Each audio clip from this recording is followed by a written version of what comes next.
चाहे काला कपड़ा पहनना, आप लोग देखिए हम हट रहे हैं, आप लोग इसी को उलट रहे हैं। थोड़ा आईडी डाउन करो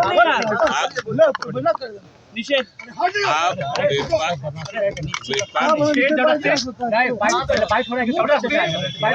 विपक्ष चाहे काला कपड़ा पहन के आए या सदन की कार्रवाई नहीं चलने दी,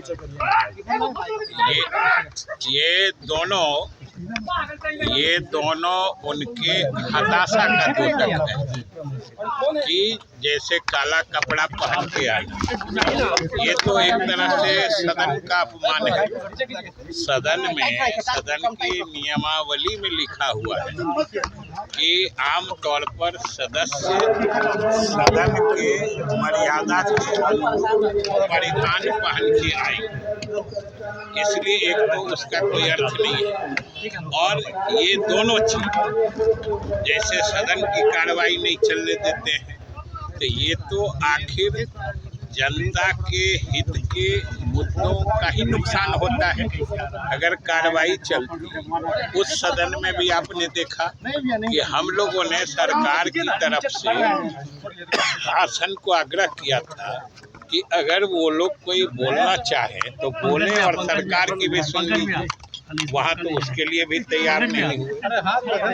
यहाँ से देखिए साहब बोले तो हमने सरकार की तरफ से कहा है कि ये जो SIR का मुद्दा है, सबसे पहली बात है कि बिहार सरकार से इसका कोई लेना देना नहीं है और सदन की नियमावली में अंकित है कि जो विषय राज्य सरकार के अधीन नहीं है उस पर सदन में विमर्श नहीं हो सकता है। कौन जवाब देगा? इलेक्शन कमीशन की तरफ। दूसरी बात, जब राजद एवं अन्य सभी विपक्षी दल इसी मुद्दे को लेके सुप्रीम कोर्ट में याचिका दायर कर रखी है जो उच्चतम न्यायालय के विचाराधीन है, तब फिर उस मुद्दे पर यहाँ बहस करके क्या हो? ये दोनों बातें स्पष्ट करती हैं कि ये उनके मुद्दा विहीनता की स्थिति में जो आदमी की बेचैनी होती है ये उसका द्योतक है। तीसरी बात कि ये तो अब 2 महीना पुराना मुद्दा हो गया, लगातार बातें आ रही हैं और चुनाव आयोग शुरू से इनकी बातों का संज्ञान लिया है और चुनाव आयोग कई मौके पर मुख्य चुनाव आयुक्त ने ही इसको स्पष्ट तौर पर कहा है कि कोई भी योग्य मतदाता, जेन्युइन मतदाता सूची से बाहर नहीं रहे। जो चुनाव आयोग बार बार कह रहा है, ये बातें हमने सदन में भी कही है और हमने यह भी कहा है यह बिहार सरकार की भी चिंता है और बिहार सरकार भी इस बात को देखेगी कि इसका कोई भी बिहार का नागरिक जो मतदाता बनने की अर्हता रखता है, क्वालिफिकेशन रखता है, वो किसी हाल में मतदाता सूची से बाहर नहीं रहे। यह चुनाव आयोग भी कह रहा है, हम लोग सरकार की तरफ से भी यही चाह रहे हैं जो कोई उचित या वाजिब या जेन्युइन मतदाता सूची से बाहर नहीं रहे।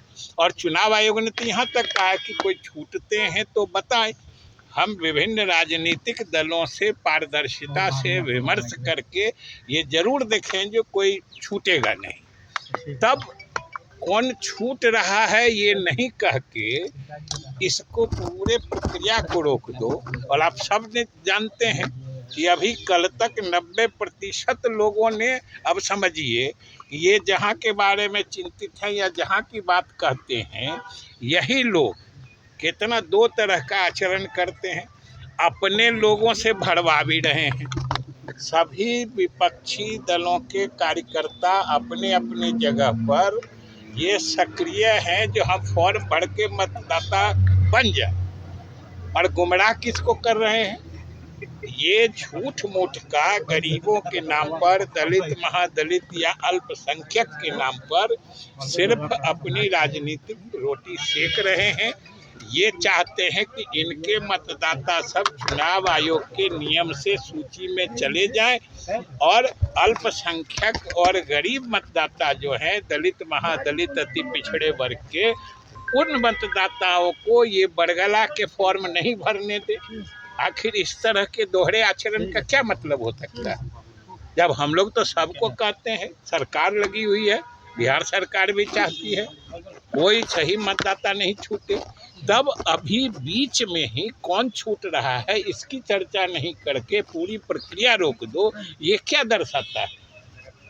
ये किनको जुड़वाना चाहते हैं? जब चुनाव आयोग कह रहा है कि आप बताइए कौन छूट रहा है, हम उसकी जांच करके आपको भी भरोसे में लेके हम उसका निस्तारण करेंगे। फिर बिना कोई उदाहरण लाए, बिना कोई जेन्युइन मतदाता जो छूट रहा है उसका नाम बताए, ये कहना जी इसको रोकिए, इसको रोकिए, इसको रोकिए, समझ में नहीं आता ही क्या चाहते हैं। और अपने सब बढ़वा रहे हैं, अपने भरवा रहे हैं, और अल्पसंख्यकों और गरीब जो अति पिछड़े दलित, महादलित के मतदाता हैं, ये उनको गुमराह कर रहे हैं। जो तुम्हारे लिए हम रोक रहे हैं, मतलब इनके गफलत में आके वो अपना फॉर्म नहीं भरे।